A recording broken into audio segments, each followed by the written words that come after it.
Wala pang presidente sa kasaysayan ng bansa mula kay Emilio Aguinaldo na minahal ng todo ng bansang Pilipinas gaya ng pagmamahal ng tao kay outgoing President Rodrigo Roa Duterte. Tinawag siyang tatay dahil naging totoong magulang siya para sa maraming Pilipino na nakaramdam ng kanyang tunay na pagmamalasakit sa bayan. Binabatikos man ng oposisyon sa kanyang makulay na pananalita. Hindi naman maikakaila na marami ang saludo sa kanyang maraming nagawa para sa bayan, bunga ng pagmamahal sa sambayanang Pilipino.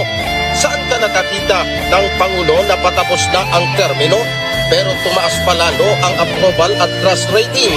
Ang pinakahuling na italang approval rating kay PRRD na tinanggap ng publikos ay noong Marso at 30 hanggang Abril 6, 2022. Sa 1,500 respondents, 67.2% ang approve.